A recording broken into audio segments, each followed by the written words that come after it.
Bonjour à tous et bienvenue dans cette nouvelle vidéo sur ma chaîne YouTube. Et on se retrouve aujourd'hui avec la vidéo review de l'épisode 4 de Westworld. Un épisode absolument génialissime. L'épisode dernier, comme vous l'avez pu le ressentir lors de ma review, était pas exceptionnel selon moi. C'était plutôt un épisode moyen qui m'avait pas plus emballé que ça. Aussi parce que c'est fait aussi parce que l'histoire de Teddy et Dolores, c'est une histoire qui m'intéresse un tout petit peu moins, surtout le personnage de Teddy. Et Maeve, c'est un personnage intéressant, mais c'est vrai que la recherche de sa fille est pas la chose qui me fait le plus vibrer. Alors que là, dans cet épisode, j'ai été servi, j'ai reçu double portion de frites entre l'homme en noir, du flashback avec le jeune William et du Bernard. Franchement, du magnifique. Cet épisode, je pense qu'on pouvait difficilement faire mieux. Un chef-d'œuvre, un bijou, l'un des meilleurs épisodes de Westworld, peut-être même le meilleur. Je sais pas s'il vaut le final de la saison 1 qui était vraiment incroyable. D'ailleurs, l'épisode dure plus d'1 heure, ce qui, franchement, j'ai pas vu le temps passer. Il doit durer 1 heure, 1h03, quelque chose comme ça, et je n'ai pas vu le temps passer. C'était, je pense qu'il aurait pu encore en mettre et encore en mettre et encore en mettre. Oh, j'étais complètement dedans. C'était génial. Les thèmes abordés, l'action. Vous voyez, par exemple, il n'y a pas besoin de fusillade ou quoi que ce soit pour qu'un épisode soit de très grande qualité. Ce n'est pas ce que je recherche et ce n'est pas ce qui m'a fait aimer cet épisode parce qu'il n'y en a pas. C'est vraiment tout ce qu'on a pu développer dans les réflexions de cet épisode, dans l'évolution des différents personnages. Franchement, un chef-d'œuvre cet épisode. On va en parler plus dans le détail avec les différentes scènes juste après le générique.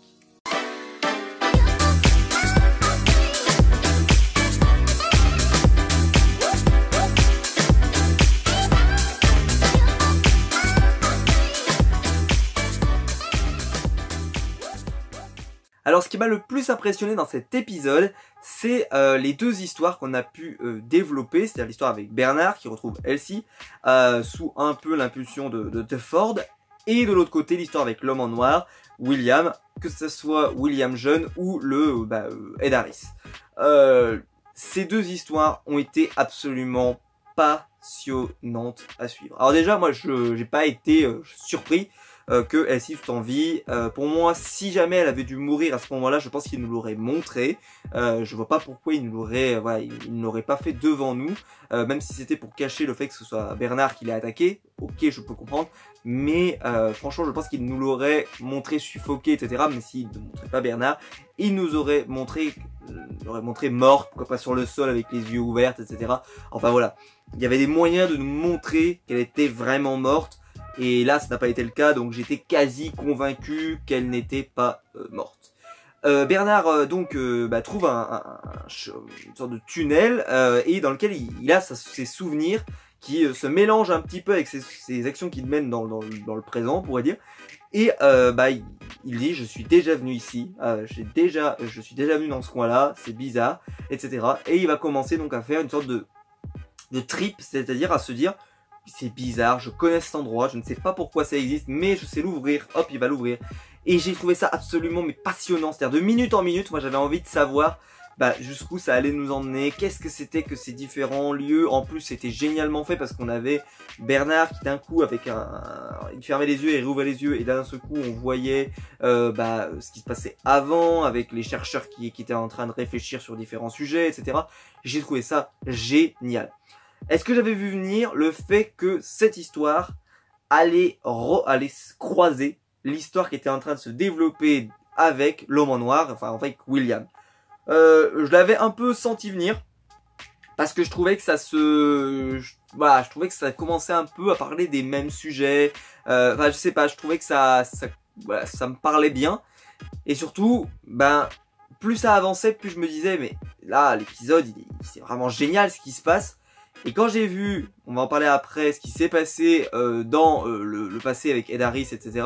J'ai trouvé ça passionnant. Et là, j'ai su que ça allait se rejoindre parce que les scènes étaient vraiment entrecoupées comme ça. C'est-à-dire qu'on n'avait pas un gros passage avec Bernard, un gros passage. Non, c'était vraiment les scènes s'entrecoupaient, s'entrechoquaient. Et donc, je me suis dit, il y a forcément un moment où on va avoir soit un lien, soit on va découvrir quelque chose et pas manquer. Donc je parle de ça maintenant parce que Elsie découvre donc que Bernard est un hôte, ce qu'elle ne savait pas, et sa réaction est très très étonnante parce que on dirait qu'elle l'accepte voilà, c'est-à-dire qu'elle ne cherche pas voilà, elle dit bah tu es un hôte, très bien, on avance, on continue parce qu'il faut que j'avance, il y a la catastrophe dans le parc, les autres se sont révoltés, etc. D'ailleurs elle ne savait rien, elle ne savait pas que Robert Ford était mort, elle ne savait absolument rien, ce qui fait que quand Bernard arrive, il lui apporte tout plein d'informations, et en fait j'ai envie de dire, même le fait que ce soit un robot, c'est un détail dans l'apocalypse, j'utilise ce mot mais parce que c'est quasiment ça, l'apocalypse qui est en train d'avoir lieu. Donc en fait c'est comme si elle se disait, mais en fait ce qu'il me dit je m'en fous, moi je veux qu'on avance, je veux sortir de ce parc, enfin où je veux agir, je veux faire des choses pour essayer qu'on sauve nos vies tout simplement, et j'ai trouvé que c'était très très bien fait, pas qu'on tombe dans voilà, dans de catastrophisme à de France, c'est-à-dire oh tu es un robot machin, non, ça a été très vite évacué et ça a permis de poser des choses hyper intéressantes. Et d'ailleurs elle lui dit qu'elle ne lui fait pas confiance puisque c'est un robot, mais que bon là sur le moment il n'y a pas comment je pourrais vous dire ça, il n'y a pas 150 opportunités, voilà, elle va être bien obligée de faire confiance à quelqu'un à un moment donné. Donc si elle le fait pas maintenant, elle le fera forcément jamais. Donc voilà, donc elle n'a pas eu vraiment le choix. Donc Bernard découvre ensuite qu'il a trucidé enfin par son aide et par le pilotage de Robert Ford, il a trucidé tous ces gens qui, donc on peut le supposer, Ford n'était pas favorable à ces expériences-là. Lui ça ne devait pas lui plaire, ce qui n'est pas surprenant quand on connaît un peu son caractère, où justement il considérait que la vie c'était la vie et les robots c'était les robots. Il avait fait une sacrée différence entre ces deux choses, et là avoir une sorte de rapprochement entre les deux, je suis pas sûr que c'était vraiment quelque chose auquel quelque chose qui lui passionnait.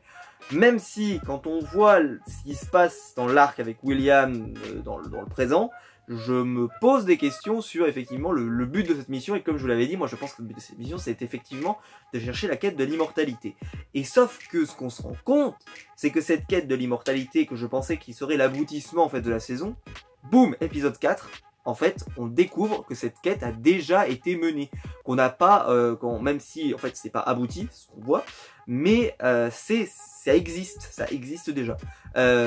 Avec donc Delos, et donc l'épisode commence donc avec Delos, personnage qu'on avait découvert dans l'épisode 2, donc dans les flashbacks avec le jeune William, qui est donc la personne qui est un peu malade, qui va donner tout le contrôle de son entreprise à William, et pas à Logan, qui donc lui sombre dans l'alcool, dans la dépression, etc. C'est celui qui est marié à sa fille.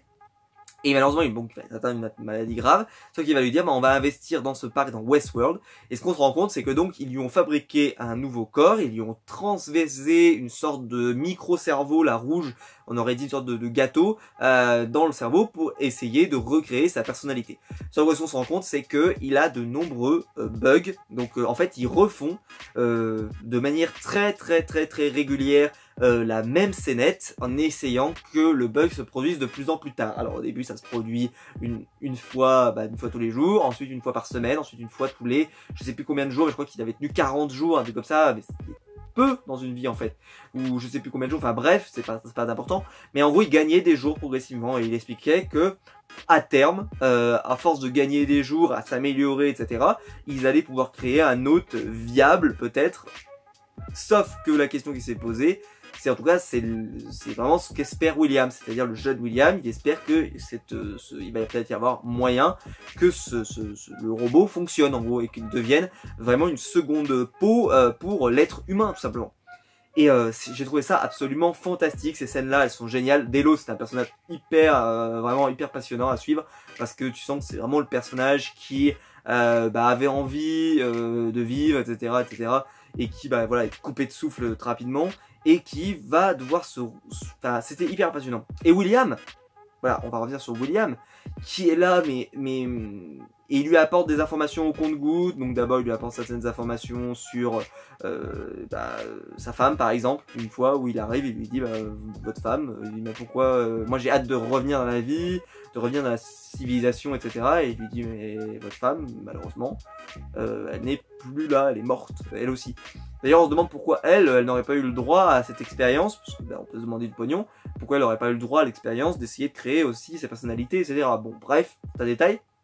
Et voilà, donc il peut pas la retrouver, donc ça lui fait un certain choc. Et voilà, ça lui propose de nouveaux bugs. Et j'ai trouvé ça passionnant parce qu'en fait, ça, c'est vrai que c'est quelque chose qui marche, qui est assez récurrent dans Westworld, c'est-à-dire les systèmes de boucle. Alors le système de boucle, avant, il était organisé autour en fait des journées des robots et des scénarios des robots. C'est-à-dire que le scénario se remettait à jour pour certains tous les jours. C'est-à-dire que par exemple Dolores faisait toujours le même scénario tous les jours, Teddy faisait toujours le même scénario tous les jours, etc., etc. Et il y avait alors qu'il y en a certains, par exemple, ils avaient des quêtes qui duraient un peu plus longtemps, qui devaient durer 3, 4, 5 jours, certains une semaine. Comme par exemple le groupe qui venait faire le braquage. Bah lui, on sait qu'il venait une fois tous les 10 jours, un truc comme ça. Et bah tous les 10 jours, tu sais que tu as ton braquage qui va arriver, comme un peu si vous allez à Disneyland et que toutes les semaines, vous avez la parade par exemple. Et bah c'était à peu près le même principe. Mais voilà, il y avait quelque chose de très cyclique. Mais très cyclique en fait par rapport au scénario, par rapport à la construction des personnages.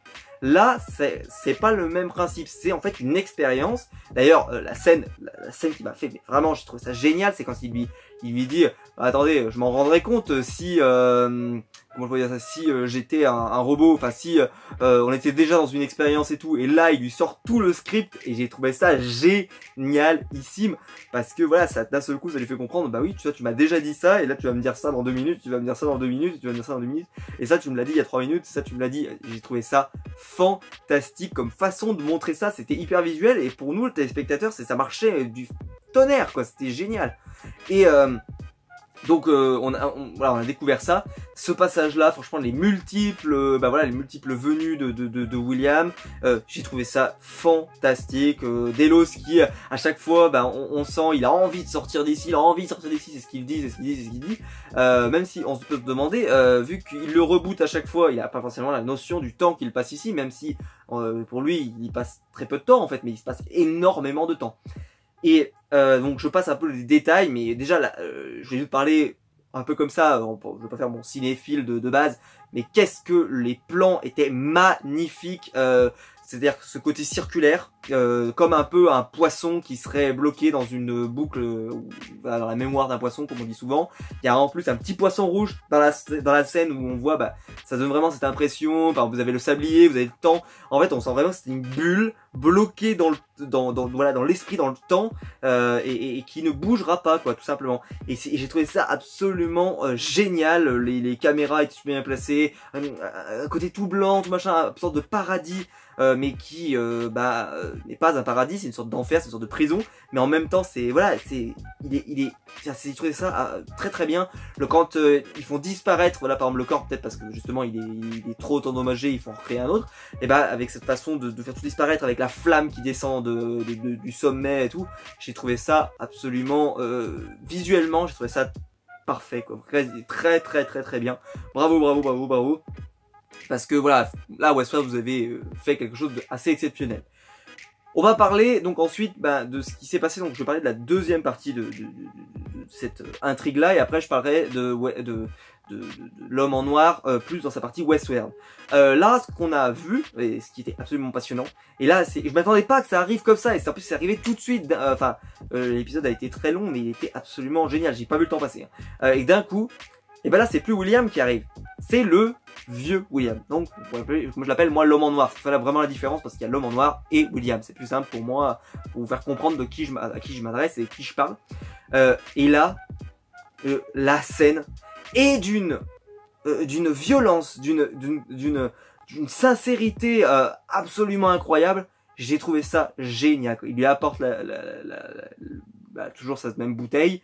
Il lui dit alors, il lui dit waouh, le temps, il a vieilli. Pour lui, ça n'était pas forcément rendu compte, c'est ce qu'on comprend. Il arrive donc il lui dit t'as vieilli. Alors comment va ma femme, donc elle est morte. Et comment va ma fille? Et il dit sa fille s'est suicidée. Et donc là, il se met à bugger et il se met à être en colère, en rage, et sauf que ça fait bugger son système parce que il lui dit mais pourquoi, qu'est-ce qui s'est passé, etc. Et et j'ai trouvé ça génial.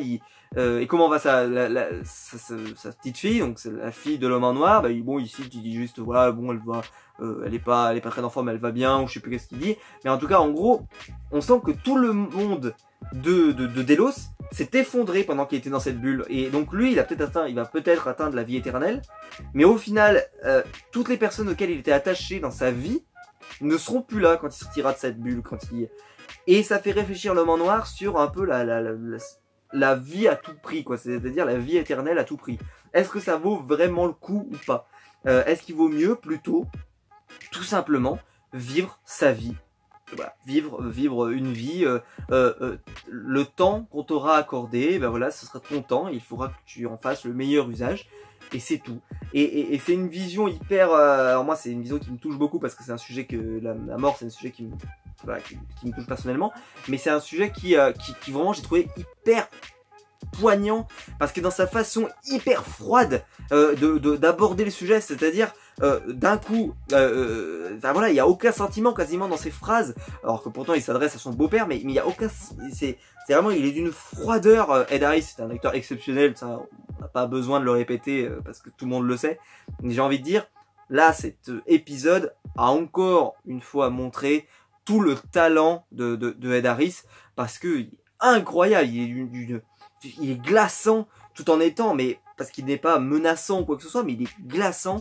Et quand il sort de la salle et tout, et que donc Delos se hurle contre William et que il ferme les portes et que donc il arrête l'expérience et il dit on arrête tout, c'est terminé. Il lui dit mais on va finir pourtant par y arriver. Il fait on arrête et stop, tout le monde arrête et il crame tout. Enfin voilà, ils arrêtent et ils disent voilà laissez-le mourir. Par contre le brûlez pas, on va voir comment il se décompose, ça peut être intéressant pour la suite ou je ne sais quoi. Mais j'ai trouvé ça fantastique, bravo, bravo, bravo.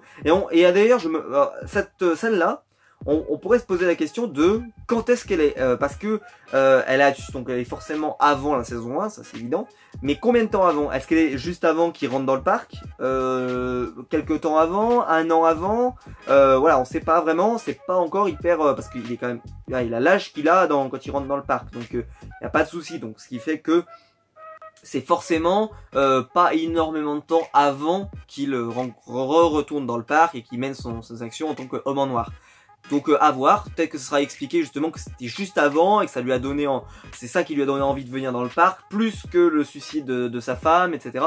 D'ailleurs il y a quelque chose, moi il me semblait que sa femme s'était suicidée avec des médicaments, et là on n'a pas l'impression que ce soit le cas, on a plutôt l'impression qu'il y a du sang, etc. Donc on va voir, peut-être que justement on a quelque chose de pas forcément hyper clair, on verra bien.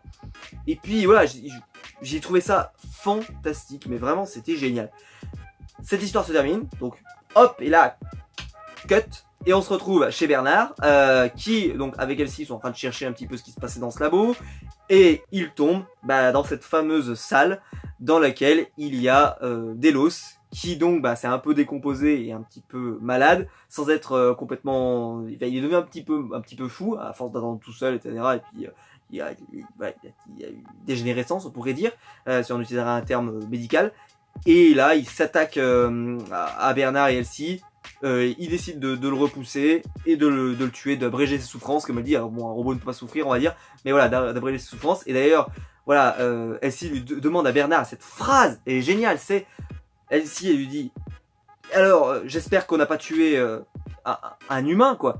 Et il lui dit non, c'était pas vraiment un humain, c'était une sorte d'entre-deux, quoi. Et j'ai trouvé ça génial, cette notion de c'est un peu un humain, un peu un robot, en sachant que Bernard, lui, c'est un robot, mais il a tellement été accepté par tout le monde comme un humain que c'est quasiment pour lui pendant longtemps il s'est considéré comme un être humain, donc c'est très bizarre. Et j'ai trouvé que c'était génialissime. Bernard qui donc revoit certaines images, etc. Et on voit, et c'est là où je voulais en venir, que Bernard, après avoir trucidé tout le monde, enfin avoir provoqué la mort de tout le monde et avoir fait disparaître toutes les preuves, puisque les mannequins y tombent, etc., enfin tout le monde disparaît, a récupéré on pourrait dire un des éléments, c'est-à-dire donc peut-être une des vies, une des personnalités. Quelle est cette personnalité? Est-ce que ça serait la personnalité de William, par exemple? J'y crois pas, forcément. Même si ça expliquerait pourquoi pas le but de Robert, qui serait de mener William à cet endroit et de lui dire j'ai ton hôte qui est prêt, ce serait le jeune William comme je l'avais dit, et lui dire mais comment ça se fait parce que j'avais tout j'avais tout arrêté. Et il dit non, ils ont continué et c'est moi qui ai tout arrêté parce que voilà, etc. Ou ils ont continué de manière clandestine, je ne sais pas, voilà comment ils pourraient justifier ça. Et on arriverait, on dirait Bernard par exemple pourrait arriver dans la scène et lui dire ben moi je sais comment ça fonctionne, ça peut être ton nouveau corps si tu le souhaites, etc. Ta nouvelle personnalité, donc voilà, ta vie peut s'arrêter ici, recommencer ou quelque chose comme ça, on téléchargerait tes pensées à l'intérieur, voilà, juste tes pensées nouvelles, et cette fois-ci on a un autre stable ou je ne sais quoi. À voir. Il y a des gens qui disent que ça, bah, moi je comprendrais que ça soit aussi Robert Ford, mais comme je l'ai dit, Robert Ford avait l'air plutôt d'être quelqu'un qui vivait sa vie, quoi, et qui faisait vraiment une différence entre le robot et l'humain. Et c'est vrai que peut-être le voir se croiser avec un humain, avec un robot, pardon, ça enlèverait peut-être de la force à ses prises de position précédentes. À voir. Sinon, ça pourrait toujours être Delos, mais j'y crois pas vraiment parce que je vois pas l'intérêt pour Robert, parce que c'est Robert qui contrôlait Bernard, de récupérer cette lame ou l'âme, c'est pas vraiment l'âme, mais l'esprit, on pourrait dire, de Delos. Donc ça me semblerait intéressant que ça soit justement William, mais il faudrait pas, peut-être que ça pourrait être Robert par exemple. Mais voilà, je suis pas convaincu, ce qui expliquerait, il y a beaucoup de théories qui disent que Robert n'est pas du tout mort, voilà, et que en fait il continue de vivre quelque part dans le parc et qu'on le retrouvera peut-être à la fin de la série ou je ne sais quoi. Pour l'instant, voilà, on n'a pas plus d'informations que ça là-dessus, c'est simplement des théories comme beaucoup de gens en font. Mais là, c'est vrai que ça ouvre plein de portes de se dire qu'il y a peut-être dans le parc comment je pourrais dire ça, quelqu'un qui a été un être humain et qui est devenu un robot et qui l'est peut-être déjà, ou alors qui est encore en stade d'expérience, etc. Mais il est possible que depuis le début, il y ait quelqu'un qui soit de ce niveau-là. On sait très bien que ça ne sera pas Bernard. Alors, parce que Bernard est un robot, tout c'est ce qu'il y a de plus simple, donc ça ne peut pas être lui. Enfin, en tout cas, ça serait étonnant, voilà, tout simplement. Voilà. Je pense que je vous ai à peu près tout dit sur cette histoire-là. J'ai trouvé ça absolument génial. J'aurais envie que ça dure encore plus longtemps, mais j'avais dire bon après si ça va durer plus longtemps, on aurait dit qu'il y aurait des longueurs. Mais j'ai trouvé ça fantastique. Après le côté redondant, c'est vrai que c'est quelque chose qui est vraiment de western, quoi. C'est leur marque de fabrique, on pourrait dire. Mais j'ai trouvé ça fantastique et génial. Bravo, bravo, bravo, bravo. Ensuite, donc, on a toujours l'homme en noir, parce que toujours, qui arrive D'ailleurs, oui, l'homme en noir a balancé l'information, je vous l'ai pas dit, que Logan aussi était mort, je crois d'une overdose de drogue ou d'alcool, je ne sais plus. Voilà, donc, en fait, il reste plus personne, il y a que lui qui reste, et sa fille. Voilà, donc il parle, d'ailleurs, il l'a réévoqué dans cet épisode, et moi, ça m'a mis une grosse puce à l'oreille que sa fille, on allait la voir. Voilà, je m'a mis une énorme puce à l'oreille. Bref, voilà. L'homme en noir, lui, il est toujours dans sa quête qui est menée par Robert. Et donc, en fait, il se retrouve exactement dans la même situation que dans la saison 1, où il se retrouve à cette table, avec donc le serveur qui tremble comme ça de stress, qui pose son verre, et là justement c'est vraiment c'est pour faire kiffer presque du fanboy, parce que le fanboy il arrive, il dit mais pourquoi tu trembles, cette fois-ci je ne t'ai pas menacé, d'habitude je te menace, je comprends, mais là cette fois-ci il y en a d'autres qui me menacent cette fois. Et en fait là, ça joue sur vraiment notre nostalgie de ces différents épisodes et de nos références, quoi. Et j'ai trouvé ça, mais vraiment cet épisode en termes d'écriture c'était génial, faut reconnaître, c'était vraiment fantastique. Et on découvre donc le personnage qui avait été abandonné par Dolores, donc Teddy qui l'avait épargné, donc qui est un peu malade mental, qui joue avec de la nitroglycérine, machin, enfin bref, c'est bien la nitroglycérine il me semble, enfin bon bref, un truc explosif. Voilà, il menace la femme de Lawrence qui et sa fille, qui d'ailleurs est un personnage qu'on avait déjà vu, c'est pareil, donc et qui pouvait avoir un rôle intéressant. D'ailleurs, c'est dans cette partie de l'histoire, il me semble de mémoire, qu'après on avait découvert que justement Robert et William se connaissaient, etc. Enfin, c'était vraiment vraiment génial, puisque c'était avant ça, c'était au moment où sa rencontre avec Teddy par exemple, qui faisait encore avancer dans l'histoire.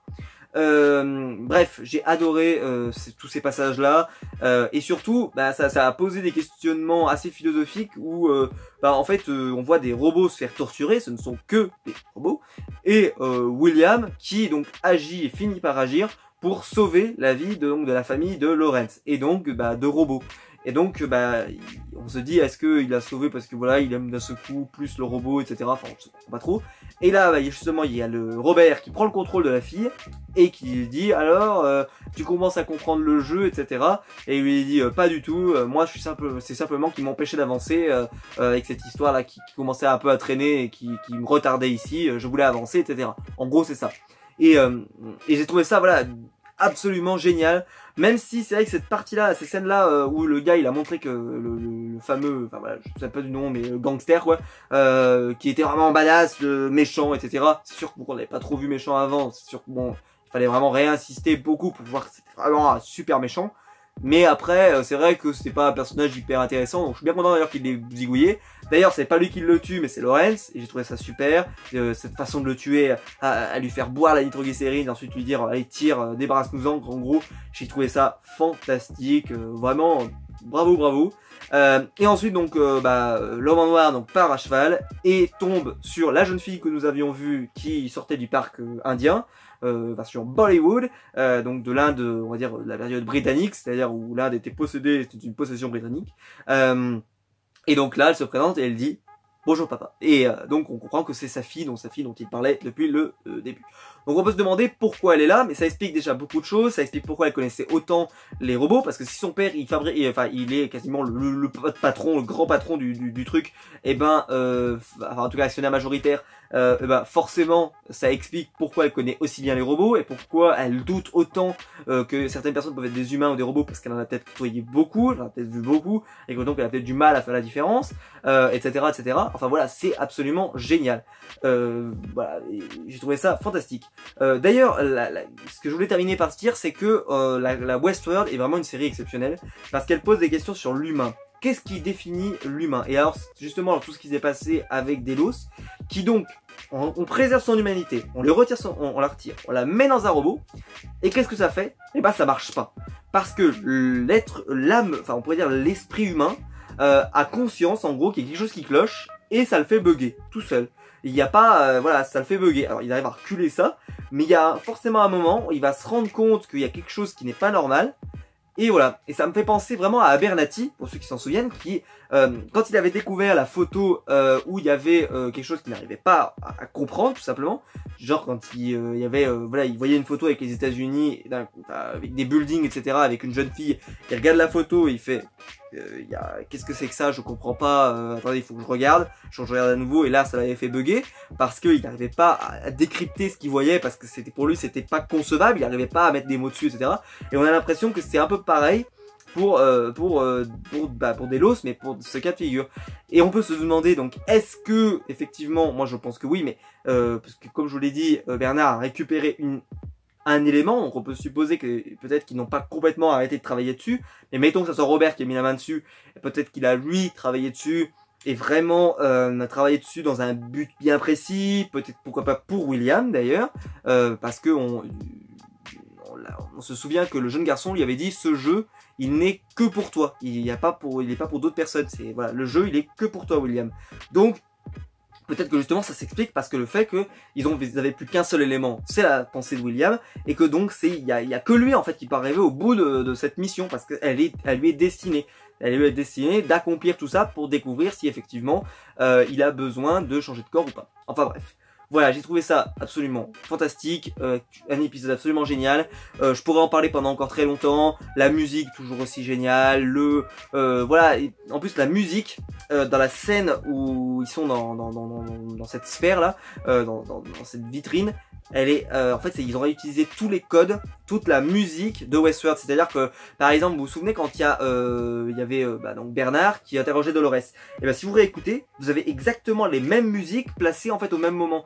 Ce qui donc, en fait, moi j'ai compris tout de suite que c'était un robot. Bon, vous allez me dire, c'est pas hyper, c'était pas caché, je veux dire, dans cet épisode, mais j'ai compris tout de suite. C'est-à-dire que dès les premières secondes, j'ai compris que ça l'était parce que ils ont installé le même code et les mêmes références. Et c'est là où je trouve que la série, quand on commence à comprendre les références, à les réutiliser, à pouvoir créer une sorte de mythologie dans son propre univers, là c'est le jackpot total, c'est ce qu'arrive à faire Game of Thrones, ça arrive à faire, voilà, quand on arrive à associer, on va dire, des musiques, des ambiances à quelque chose, là c'est parce que ça veut dire que on a suffisamment insisté sur quelque chose pour que dans notre esprit, on arrive à associer telle scène à tel personnage, telle musique à tel personnage, etc. Et ça, bravo, bravo, bravo.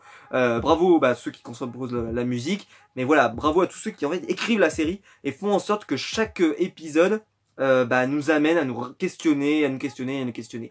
Et dire qu'on en est qu'à l'épisode 4, je sais pas encore ce qu'on va voir comme 6 autres épisodes, mais c'est clairement l'un des plus, des meilleurs épisodes que j'ai pu voir de Westworld, sans aucun doute. C'est un épisode de très très grand niveau, moi j'ai été complètement charmé par cet épisode, je l'ai trouvé dense et il dure 1 heure, et je suis pas sûr que les autres épisodes ont duré 1 heure, mais par exemple celui de la semaine dernière m'avait paru beaucoup plus long, il m'avait paru pénible, il y avait eu beaucoup de scènes où j'avais trouvé ça un peu pénible, un peu inintéressant, etc. etc. Là, pas du tout, mais pas à une seule seconde, j'ai trouvé ça génial. Et c'est là où on se dit que par exemple, qu'un épisode où c'est vrai qu'ils isolent que 2 arcs, comme la semaine dernière où il y avait uniquement Maëve et Dolores, cette semaine c'était Bernard et l'homme en noir, et bah forcément ça donne plus de temps d'antenne pour développer ces intrigues. Alors des fois les intrigues sont pas forcément hyper intéressantes comme je l'ai dit avec l'arc Teddy, mais ça donne beaucoup de temps quand même à l'antenne pour développer les intrigues et franchement c'est génial. J'ai hâte de voir le prochain épisode, j'ai hâte de voir jusqu'où la saison va nous mener. Je pense qu'on a vu le meilleur épisode pour l'instant de la série, même si le final de la saison 1 est vraiment excellent et je l'ai revu il y a pas longtemps et vraiment il est incroyable et donc je voudrais pas le minimiser parce que là c'est vrai que j'ai la hype, je l'ai vu il y a quelques, il y a un jour, donc vraiment l'épisode c'est vraiment exceptionnel, mais pour être hyper honnête, je trouve que l'épisode va excellemment bien vieillir parce que c'est un épisode qui dans son ambiance m'aura marqué et dans son propos m'aura marqué et qu'à la fin j'ai fait mais waouh quoi, j'ai lâché le wow et ça je le lâche pas tous les jours et je l'avais lâché dans le final de la saison 1 et je l'ai lâché maintenant. Voilà, j'espère que la vidéo vous a plu, j'espère que l'épisode vous a plu, n'hésitez pas à me le dire en commentaire. S'il vous a pas plu, ça m'intéresse encore plus de le savoir parce que j'aimerais bien savoir ce qui ne vous a pas plu dans cet épisode. Voilà, je vous mets au défi, dites-moi ce que vous n'avez pas aimé.